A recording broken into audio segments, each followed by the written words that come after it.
안녕하십니까, 고담입니다. 안녕하십니까, 정크입니다. 반갑습니다. 자, 오늘은 인셉션 한번 해보도록 하겠습니다. 영화 인셉션은 타인의 꿈에 들어가 생각을 훔치는 코브가 라이벌 기업 정보를 빼내려 하는 사이토의 의뢰를 수락하게 되면서 생각을 심는 인셉션 작전을 수행하는 이야기를 그린 영화입니다. 2010년 7월 21일 개봉했던 작품입니다. 10년 됐네요. 벌써 10년이군요. 벌써 10년 된 작품을 저희가 하게 되었는데, 이게 멤버십 투표를 통해서 저희가 우연치 않게 네. 진행을 했었는데 여러분들이 뽑아주신 거예요. 여러분들이 인셉션을 보고 싶다 하셔가지고 저희가 명작 중에서 인셉션을 고르게 되었는데, 어떻게 1월 29일 날 재개봉을 하게 되었습니다. 그래가지고 놀랐어요. 혹시나 우리 채널 멤버십을 하신 분들 중에 배급사 관계자가 있었나? 아니. 정말 우연치 않게 딱 맞아떨어졌던. 현실은 그거죠. 테넷 개봉이 이제 얼마 안 남아서 오늘 내가 알기로는 테넷이 7월 달로 알고 있거든요. 그 전에 이제 미리 또 한번 논란의 그 스타일을 체험하시라. 그래서 뭐 한 것도 아닐까 생각이 드는데 너무 근데 앞에야 6개월 남았는데. 전체적으로 다 하는 것도 아니고 롯데시네마 단독입니다. 그렇군요. 83회 미국 아카데미 시상식과 68회 골든글로브에서 작품상 노미네이트가 되었었지만 아쉽게도 하지는 못했던 작품입니다. 정크도 좋아하죠? 저도 뭐 인셉션 많이 좋아하죠. 몇 번 봤어요? 사실 풀 버전으로 본 거는 한 3번 정도밖에 안 되고 OCN에서 막 해주면은 중간에 해주면 중간에 잠깐 보고 보고. 그리고 뭐 이제 유튜브나 이런데 그렇죠. 뭐 이 장면 하면 제작기 영상 막 이런 뭐 거. 그런 거 장면 한 번 더 보고 뭐 그런 식으로 끊어서 본 게 더 많은 것 같아요. 저도 한 6번 정도 봤는데, 아까 정크 말대로, 뭐, OCN 같은 데서 해주면은 또 좀 보고, 막 이런 식으로 봤던 것 같아요. 그만큼, 여러 번 봐도 좋은 작품인데요. 저희가 이번에 하게 되었습니다. 메멘토, 다크나이트, 인터스텔라를 감독했던 크리스토퍼 놀란 감독이 연출을 맡았고요. 주연은 레오나르도 디카프리오, 조셉 고든 레빗, 마리언 꼬띠아르, 엘렌 페이지, 킬리언 머피, 톰 하디가 주연으로 나옵니다. 사실 재개봉하는 영화고 네. 너무 예전의 영화이기 때문에 관전 포인트는 하지 않도록 하겠어요. 네. 뭐 다들 아실 테니까 다들 그리고 보셨을 거고.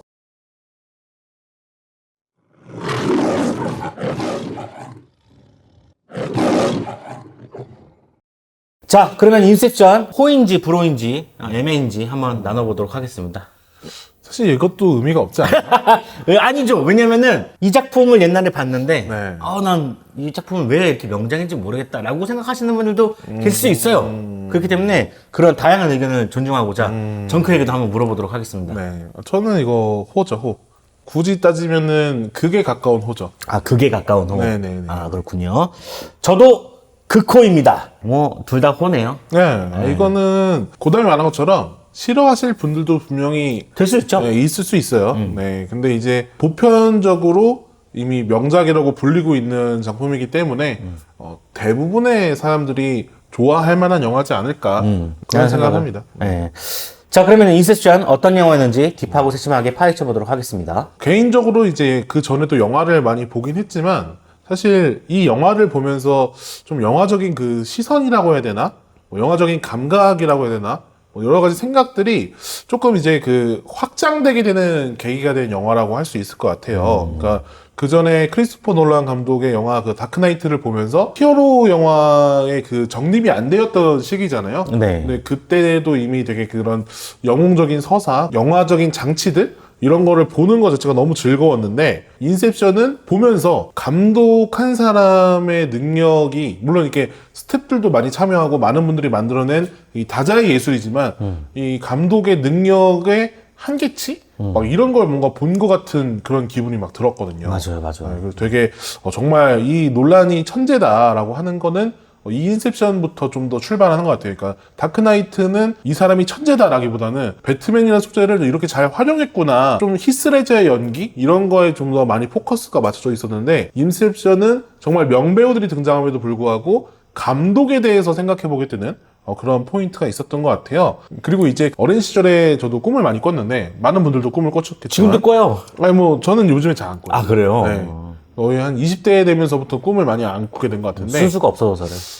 뭐 그럴 수도 있고요. 네. 뭐 어쨌든 근데 이제 어릴 때 제가 꿈을 꾸면은 좀 연속적으로 꾸는 경향이 있었어요. 아, 꿈이 이어져요. 1탄, 2탄, 3탄 이렇게. 그렇죠, 그렇죠. 개똥 같네요. 아주 그냥 한 밤에 막 3편을 찍을 때도 있고, 네, 뭐 갑자기 오랜만에 그 꿈이 다시 돌아올 때도 있고, 지금도 가끔 꿈을 꾸면 옛날에 꿨던 꿈의 연장선의 꿈을 꿀 때가 있어요. 자각몽이라는 거에 대해 관심이 되게 많았거든요. 아, 네, 그리고 꿈을 인지하는? 그렇죠, 그렇죠. 그리고 꿈의 세계에 대해서 되게 많은 그런 생각들을 하고 있었어요, 이미. 근데 이제 그때 제가 했던 그 자각몽에 대한 여러 가지 생각들 그리고 상상력들이 뭔가 이렇게 둘둘둘 말아놓은 포스터였다고 하면은 크리스토퍼 놀란 감독의 이 인셉션을 보고 나서는 인셉션이 그 포스터를 쫙 펴준 느낌이었어요. 지도처럼 이렇게 정확하게 이렇게 명시돼 있고. 그렇죠. 그러니까 저는 이제 그 그림에 대해서 약간의 크로키만 그렸는데 이 사람은 이미 채색까지 완벽하게 해놓은 거예요. 그래서 그런 걸 보면서 이 사람이 대단하다라는 생각을 했던 것 같고,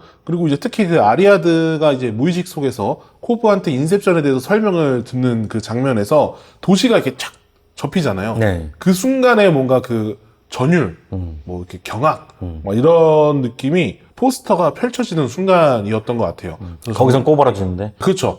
그건 말리는데 제 생각은 펴지는 거죠. 그렇죠. 그래서 너무나 놀랬던 그런 경험이 있었고, 그 영화에서 정말 멋지다고 생각하는 포인트는 코브가 전체적으로 많은 그 인물들을 이제 인셉션을 했었잖아요. 네. 그리고 이 전체적인 영화 내용이 인셉션을 하는 과정이고, 근데 그 과정이 어떻게 보면은 이 크리스토퍼 놀란 감독이 관객들에게 인셉션을 해가는 느낌이 많이 들었던 거죠. 야, 제가 쓴 내용하고 똑같은 내용을 썼네요. 뭐 야. 많은 분들이 그렇게 생각하실 거라 생각해요. 아, 네네. 네네. 그래서 이제 관객들이 그걸 되게 통쾌하게 당해버린다는 게 포인트인데, 그러니까 중간에 이제 코브가 막 그런 얘기를 하잖아요. 피셔에게 이것은 꿈이고, 그리고 당신은 설계를 당하고 있기 때문에 오히려 역습을 하자라고 이게 꼬드기는데, 그게 이제 오히려 감독이 우리한테 그런 식으로 하는 느낌이었어요. 너네들이 보고 있는 거는 이제 이 사람들의 꿈인데, 근데 더 심층적인 세계에 가다 보면은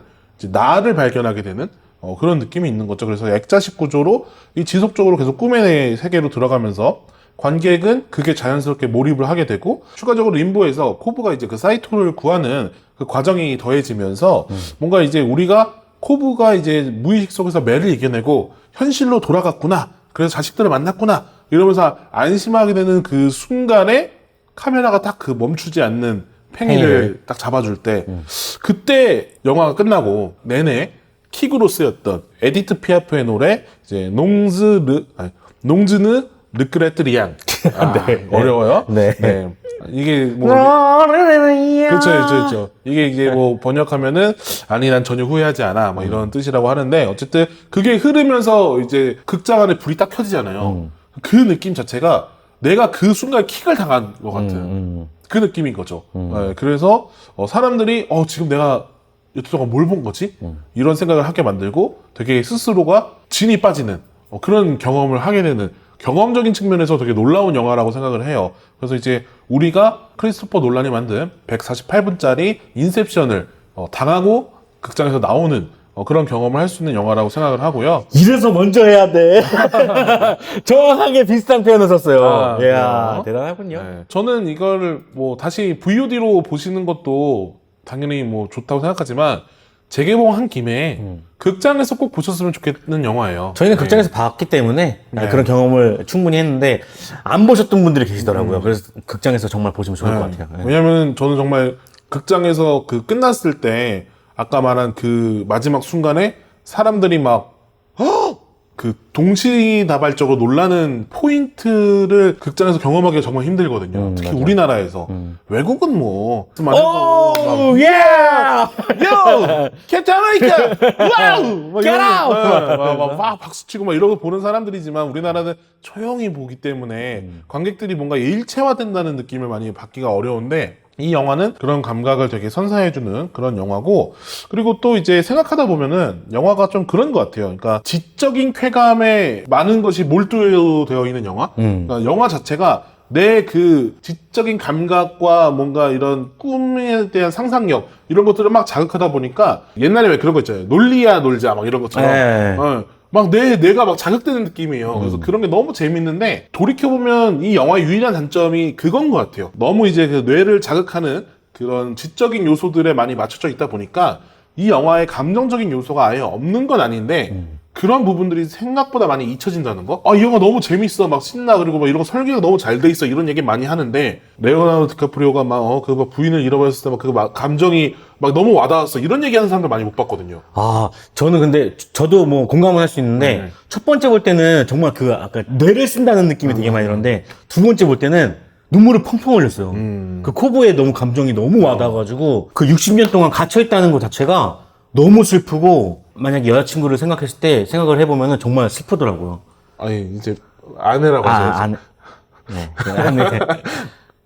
아직도 여자친구 같아요. 오해가 생길 수 있으니까. 아니요, 오해는 전혀 없습니다. 반지 깨우잖아요? 어쨌든 그런 감정이 휘몰아치고 사무치게 울을 수 있는 그런 장면이었거든요. 현실적인 감각을 잃어버렸기 때문에 그것 때문에 이제 생기는 사고들이 어쨌든 감정적인 부분들이 있는데 그런 게 조금 좀 부족하진 않나라는 생각을 좀 해보게 돼요. 그러니까 없는 게 아니라 사람들이 주목하는 부분들이 워낙 너무 거대해서. 그쵸, 너무 그런 지적인 부분 혹은 이게 꿈인지 현실인지 이런 걸 분간하는 포인트에 맞춰져 있다 보니까 상대적으로 그런 것들이 아쉽게 좀 묻히는 경향이 있지 않는가 이런 생각을 좀 해보게 되고 하지만 그 인터스텔라나 덩케르크 같은 영화에서 이미 뭐 이런 단점을 충분히 보완한 영화들이 나왔기 때문에 뭐 앞으로 개봉할 테넷이나 이제 크리스토퍼 놀란 감독에게는 참 많은 시간이 남아있기 때문에 그래서 이제 앞으로는 이런 지적인 감각과 감정적인 부분 다 두 마리 토끼를 다 잡는 그런 인셉션을 뛰어넘을 영화를 만들 수 있을 거라고 생각을 해요.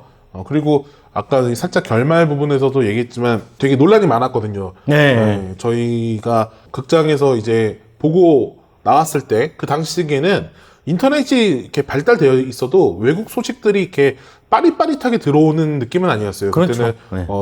좀 더 우리나라 언론을 많이 믿는 시기였고 뭐 이렇게 얘기하면 또 안 좋게 생각할 수도 있겠지만 어쨌든 해외 언론에 대해서 이렇게 좀 나오는 팩트들과 다르게 루머들을 되게 그 당시에는 곧잘 믿어버리는 경향이 있었거든요. 그 레오나르도 디카프리오가 결국에는 꿈에서 못 나왔다라는 얘기부터 해가지고 여러 가지 많았는데 고담이 방금 전에 결혼 반지 보여준 것처럼 그 결혼 반지가 사실 또 코드가 있죠. 숨겨놓은 코드가. 그래서 나중에는 결과적으로 그 크리스토퍼 놀란이 하고 싶은 얘기는 다 이미 영화 안에 넣어놓은 건데 되게 많은 이야기거리를 양산해냈던 그런 영화이기도 하고 그리고 여태까지도 이 인셉션만큼 조금 잘 설계된 영화들을 보기가 쉽지 않았던 것 같아요. 그렇죠. 네. 그래서 테넷을 기대하는 것도 그런 부분인 것 같아요. 그렇죠, 그렇죠, 그렇죠. 네. 그런 영화가 또 나온다니. 아니, 두 편이나. 그렇죠. 테넷은 예고편을 봐도 감이 잘 안 나요. 인셉션은 보면서 야 꿈이라니 막 이런 거 하고 막 그려지는 그림이 조금은 있었는데 테넷은 뭔지 모르겠어요. 네, 야 이건 뭐 네, 어떻게 흘러가는지 기대해 보겠습니다. 어쨌든 네. 저는요, 일단 얼마 전에 구타인고씨를 통해서 여러분들과 같이 봤었는데, 일단은 이 같이 보신 분들 중에서도 어려워하시는 분들이 계셨고, 맞아요. 시추는 이번 기회를 통해가지고, 이 영화의 내용을 이제 알았다. 이제 이해했다. 라고 얘기를 할 정도로 진입장벽이 굉장히 높은 영화라고 생각을 합니다. 타인의 꿈속에 들어간다는 SF적인 설정과 꿈속의 꿈, 현실과 꿈이 특별한 컷에 구분 없이 뒤엉키면서 복잡한 세계관을 그려가고 있기 때문이라고 생각하는데요. 영화의 시작을 보면 알 수 있는데 사이토가 늙었을 때 씬이 나오고 나서 그 다음으로 붙는 컷이 젊었을 때 사이토가 나온단 말이에요. 그런 다음에 그 씬이 또 끝나고 나면은 기차 씬으로 들어가요. 그렇게 되다 보니까 이 영화를 처음 보는 관객에게는 굉장히 어리둥절할 수 있는 포인트가 되었거든요. 전혀 다른 세 장소가 시계 태엽처럼 작동을 하기 때문에 앞선 씬들을 잘 기억하지 않으면 뒤죽박죽되기 일쑤였던 것 같습니다. 허나 지금 본 인셉션은 여러 번에 걸쳐서 충분하게 세계관을 설명해주고 있어서 그걸 잘만 따라간다면 오히려 친절하다는 느낌을 주기까지 하더라고요. 요번에 보면서. 요번에가 제가 한 6번째 본 것 같았는데 이렇게까지 설명을 한다고? 라는 생각이 들었어요. 저는 대부분의 헐리우드 영화들이 특히 명작이 만든 그런 영화일수록 초반에 충분히 그 세계관하고 자기가 하고 싶은 이야기를 위해서 그 설치된 것들을 다 웬만하면 얘기를 해주고 가요. 그러니까요. 네. 그래서 영화 초반이 정말 중요하다고 얘기하는 이유가 영화 초반에 그런 것들을 다 설명해주기 때문에 집약해놓죠. 네네. 그 초반을 좀 잘 집중해서 보셔야 후반에 대부분 이해가는 것들이 많이 있습니다. 그래서 이 영화 내가 왜 처음 봤을 때는 왜 이렇게 어려워했지? 라고 생각이 들 정도로 되게 친절하고 설명이 잘 돼 있습니다. 네.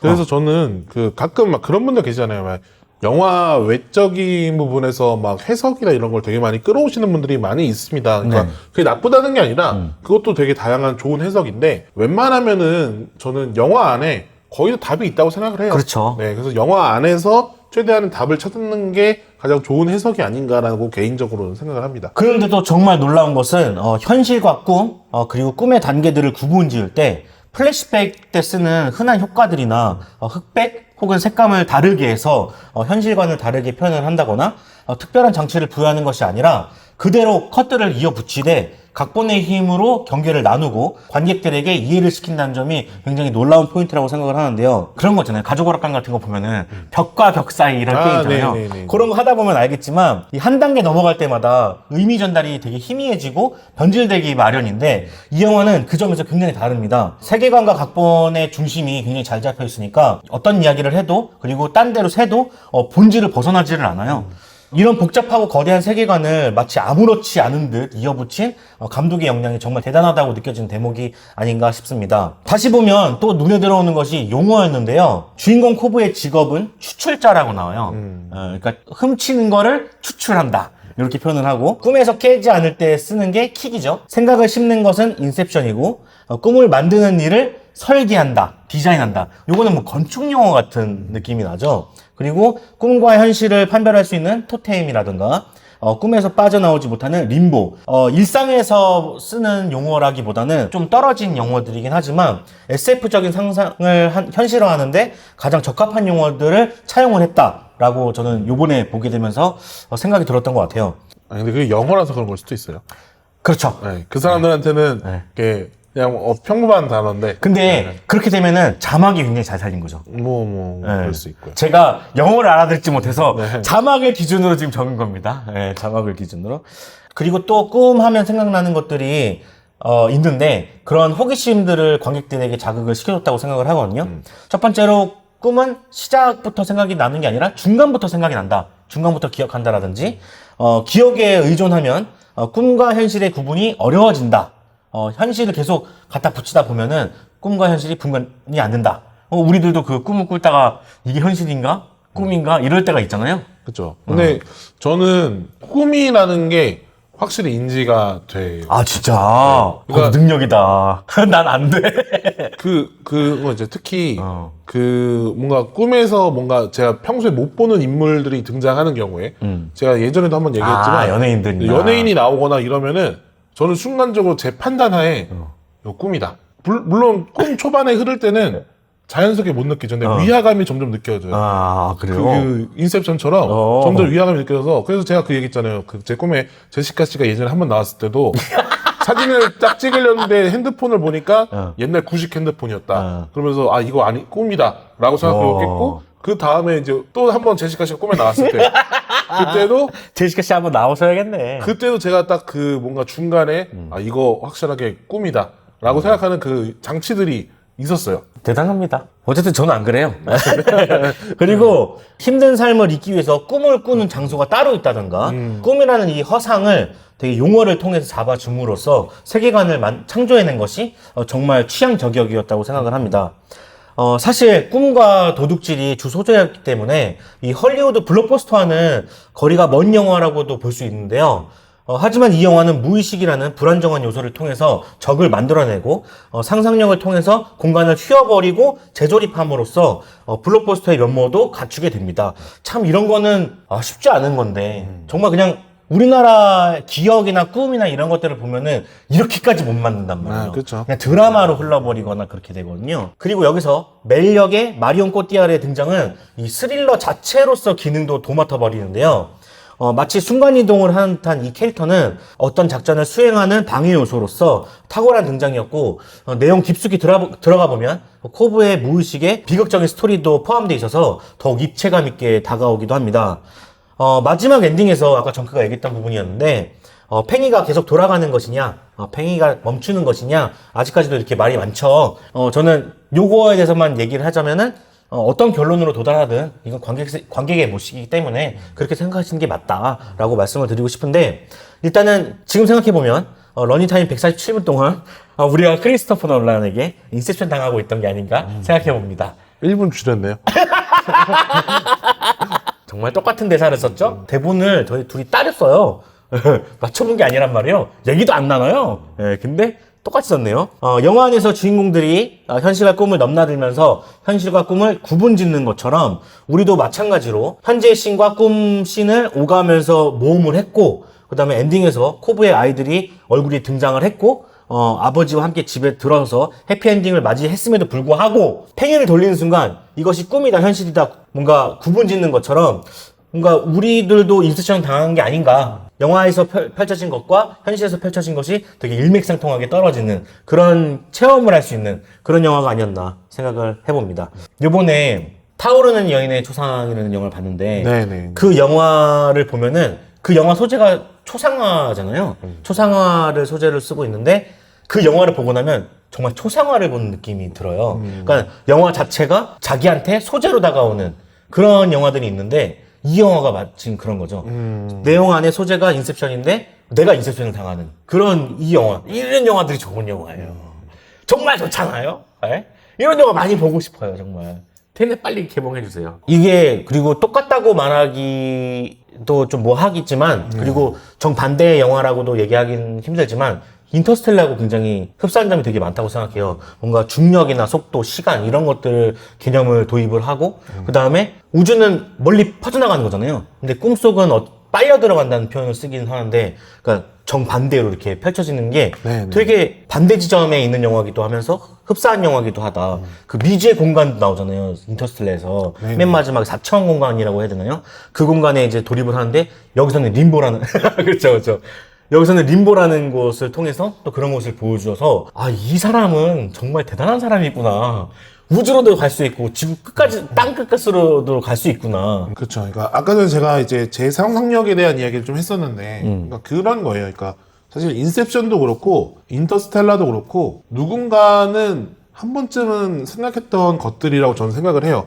우리 누구나 한 번은 어느 생각에 도달했던 적이 있을 거라고 생각합니다. 그쵸. 근데 그거를 어떻게 표현해내느냐, 그러니까 어떻게 만들어내느냐, 그리고 그거를 어떤 식으로 담아내느냐는 사람의 능력이라고 생각해요. 그런 사람들이 있거든요. 그러니까 고담도 사실 자주 하는 말이에요. 이거 내가 먼저 생각한 건데. 그렇죠. 제가 탑블레이드보다 제가 팽이 만화는 먼저 그렸었거든요. 근데 이제 결과적으로는 이것을 정말 사람들에게 인지가 되도록 먼저 알린 사람이 그쵸. 상상의 주인이 되는 그런 게 있기 때문에 크리스토퍼 놀란은 그런 걸 정말 잘한 사람이다라고 볼 수 있는 거죠. 그리고 이 영화가 정말 대단했던 거는 여러분들이 제작기 영상은 이런 것들을 보시면 알겠지만 정말 기술을 도입했다는 거예요. 그 중력을 마구잡이로 바꿀 때 정말 그 공간을 아예 돌려버리면서 영화를 찍잖아요. 그런 걸 보면은 이게 SF가 진짜 맞구나. 네, SF라는 그 말 자체가 가지고 있는 그 의미를 CG의 기술로 빌린 게 아니라 정말 현실로 만들어내는 이 영화 과정이 너무나도 잘 맞는다. 장르 영화다라는 생각이 들었어요. 그렇죠. 그러니까 이게 여러분들도 꿈속에서 왜 주변 환경에 영향을 많이 받는 경우가 있잖아요. 꿈에서 너무 추웠는데 알고 보니까 막 이불을 다 걷어차고 막 이렇게 있다던가. 그렇죠. 네. 근데 이제 그게 더 깊게 잠들수록 그 외부 영향이 잊혀지지 않거든요. 근데 이 영화에서도 깊은 그 심연에 들어갈수록 외부 세계와는 단절되는 그런 게 나오면서 그런 뭔가 되게 작은 부분인데도 잘 만들었다는 생각이 들고 만약에 이게 분명히 저희가 꼭 우리나라 영화를 폄하하는 게 아니라 몇몇 분들이 꼭 제가 늘 얘기하는 한국식 코미디를 꼭 넣을 때가 있어요. 네. 진지하게. 분명히 제가 봤을 때는 이게 우리나라에서 그런 영화가 나왔을 때는 한 명이 인물 중에 한 명이 그 전에 웃겼어. 술이나 물을 엄청 먹습니다. 네. 그래서 먼저 깨 화장실 가려고. 그렇게. 네. 그게 킥이야. 그런 식으로 개그를 친다. 네, 네. 그런 게 문제 나왔을 것 같은데 이 영화에서 그런 거 안 나오잖아요. 그렇죠. 안 나오죠. 그리고 물론 저는 그냥 평범한 사람이고 유튜브를 하고 있긴 하지만 연기를 하고 싶다는 생각을 한 번도 안 해봤거든요. 네네. 근데 디카프리오 연기 보면서 나 저 사람처럼 되고 싶다는 생각은 해보게 되더라고요. 그 맨 마지막에 딱 깨면서 막 이렇게 이게 꿈인지 현실인지 구분 못할 때 스튜어디스가 이렇게 그때 음료수를 줬나요? 뭐 손수건을 줬나 뭐 그랬는데 딱 깨면서 막 이렇게 하는 장면이 있어요. 아, 나 그거 보면서 미쳐버린 줄 알았어요. 아니 어떻게 이렇게 잠에서 깬 연기를 잘하나. 그 분명히 끊어갔을 텐데 잔 것도 아닐 거 아니에요. 어떻게 이렇게 능청스럽게 하는지 연기를 하고 싶다는 생각이 들더라고요. 뭐 그러니까 연기자죠. 그러니까요. 네. 거기 나오는 배우들이 너무 잘하잖아요. 엘렌 페이지도 너무 잘하고 레빗도 잘하고 레빗이라고 하면 안 되나? 아니 뭐 알아서 얘기하세요. 네. 주토키 씨. 조셉 고든 레빗 요즘에 좀 안 보여서 아쉽고. 네. 2017년인가 2018년인가 나온 영화 이후로 사실 못 본 것 같아요. 맞아요. 뭘 하고 있는지 모르겠지만 꼭 좋은 영화로 돌아왔으면 좋겠고 톰 하디도 그렇고 거기 나온 분들이 대부분 지금도 잘 나가고 계시죠. 네. 톰 하디는 좀 아쉽죠? 분량 자체가 좀 아쉬운 것 같아요. 뭐 그 어쩔 수 없잖아. 당시에는 주연급은 그쵸, 아니었죠. 그쵸. 조연급에서 이제 거기서부터 발돋움하신 거니까 확실하게. 네. 그 뒤부터 이제 승승장구했죠. 네.